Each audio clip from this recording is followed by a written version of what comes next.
Voy a tratar de ser súper archi mega sintético en este video. Vamos a hablar sobre la caridad y el concepto que se tiene popularmente desde la Umbanda, pero lo vamos a abordar desde una forma histórica como debe ser, ¿no?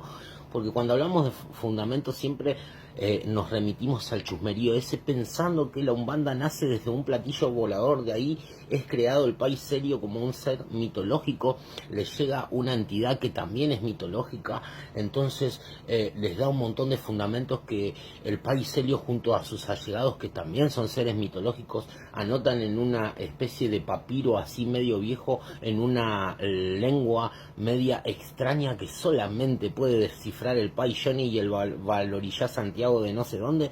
Entonces escriben unos 5 o 6 rollos así con todos los fundamentos reales de la Umbanda, y eso se va pasando de familias en familias, siempre y cuando sean del linaje obviamente real del extraterrestre que manejaba el platillo volador. Eso más o menos teníamos en la cabeza, no lo decimos pero lo tenemos así, por más que vos te estés riendo ahora.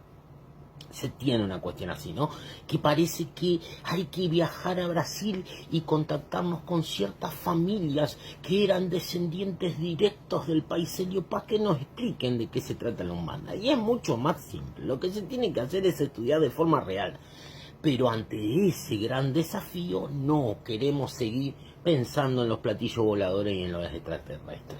Con el tema de la caridad sucede eso. Tenemos la imagen popular de que la caridad es sencillamente hacer obras de beneficencia a nivel individual. Es decir, si hago una docena de empanadas y Rodolfo, que es mi marido, no tenía hambre y se comió solamente 10, me quedan todo, entonces esa 12 la doy al chico que pasa por la puerta de casa, que lo veo con cara de hambre, entonces cumplí. Eso es la caridad de la Umbanda. Gracias, Pai. No, no funciona así, no tiene nada, absolutamente nada que ver con esto.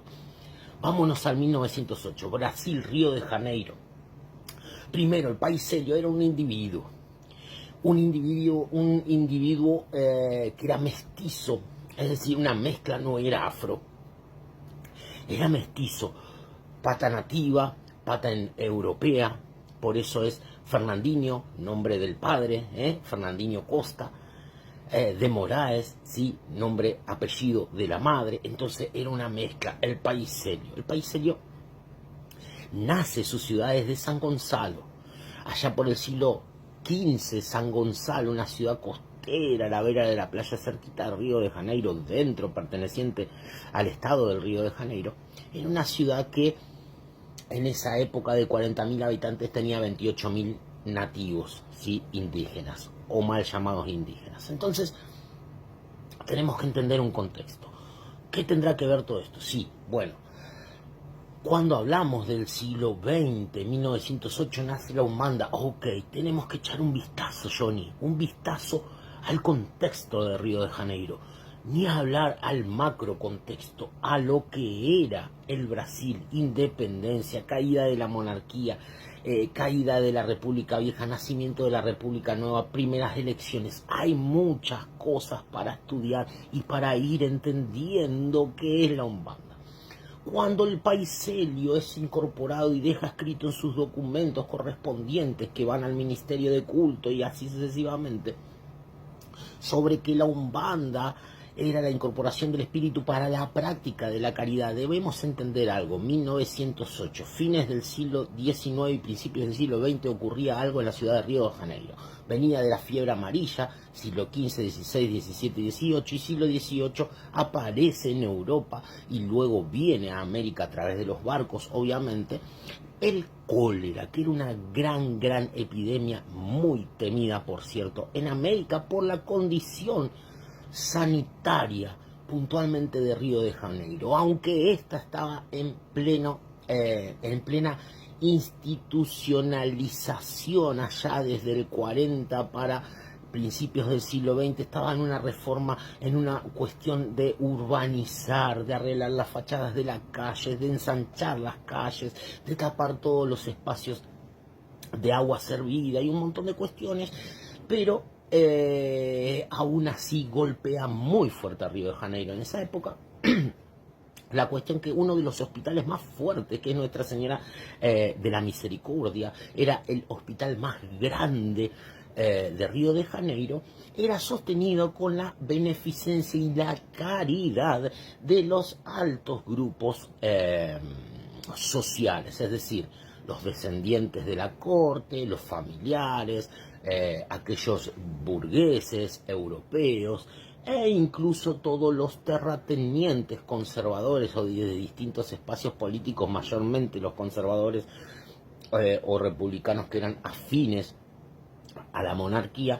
Ellos tenían una ley porque todo estaba atado, decretado por ley, y esto ya viene desde el Imperio Portugués antes de 1820, mira cómo te tiro toda la fecha, de que todos los cultos que se desarrollaban en el Brasil tenían que estar atados al culto madre, que era el que practicaba el emperador, obviamente el católico romano. Y una de las leyes para completar la liturgia de la misa y de ser practicante católico era el hacer caridad. ¿Qué significaba eso? Bien, que si ganas 9, el número 10 tiene que ser destinado a una obra, a una institución que se ocupe de favorecer en un punto a los más desfavorecidos, ¿sí? Entonces ahí entraba este nosocomio, este hospital, la Casa de la Caridad o la Casa de la Misericordia en Río de Janeiro, que fue uno de los hospitales más grandes, que era subvencionado a través de este acto, ¿sí? De la gente pudiente, ¿se entiende? Íbamos a misa y después la poníamos y colaborábamos, era una sociedad de beneficencia, que ese hospital, con la guita de todos nosotros, los buenos católicos, era sostenido y ayudaba directa o indirectamente a las personas que eran golpeadas por diferentes enfermedades, en ese caso la epidemia del cólera.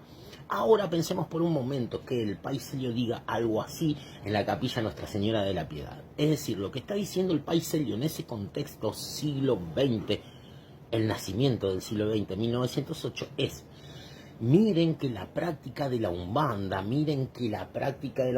tiene como final contribuir y sujetarnos y adaptarnos a lo que la monarquía, o en ese caso la nueva república o las leyes instaladas, nos mandan. La Umbanda no es un conglomerado de rebeldes sin causa que practican solamente para salir a patear estructura y hacernos un culto a la resistencia. No, lo dejan claro en el Paiselio, dice: la Umbanda es la incorporación del espíritu para la práctica de la caridad, para hacer lo que la mayoría de los pudientes hacen, que es colaborar, es cumplir un mandamiento establecido por la monarquía, antiguamente por el Imperio Portugués, y actualmente instalado por la sociedad, que forma parte de la práctica cristiana. La Umbanda no viene a romper todo, la Umbanda no viene a patear imágenes, la Umbanda no viene a decir que nosotros somos los afro y todos se mueran. No, la Umbanda viene a practicar la incorporación del espíritu para cumplir con las órdenes sociales. Ahora transponelo rápidamente acá, Pailloni. No existe la práctica de la Umbanda real sin compromiso social, sin cumplir con las normas morales, sin entrar dentro de la ley. No existe soy el gran Pai Umbanda, estando en nivel 5, de deudor incobrable en los bancos, sacar cosas al Mercado Libre y no pagarla, pedirle dinero prestado a mi vecino o a mi hermano de religión y no devolvérselo. ¿Por qué no existe eso? Porque eso no es Umbanda. Ya no estoy dejando mi imagen y mi reputación como ejemplo. Soy un desastre, un mal testimonio. Entonces, la Umbanda no está en mí, no me colabora. Los espíritus de Umbanda lo que hacen siempre es ocuparse y poner la lupa y la luz en mi imagen y mi compromiso social. La Umbanda y el resultado de saber si estás con la Umbanda real o no es verte lo que piensa tu entorno y ver la imagen y el testimonio que vos como individuo das de la puerta del ilé o de tu casa para afuera, en la sociedad. Eso es la Umbanda y ese es el contexto de lo que dijo el Paiselio con la incorporación del espíritu para la práctica de la caridad. Esto lo hablo porque es un texto trabajado por Tania Pimienta de la Universidad Nacional de Río de Janeiro, publicación en una revista científica de la UNE. Lo estoy desglosando en el seminario, pero te lo quería regalar acá.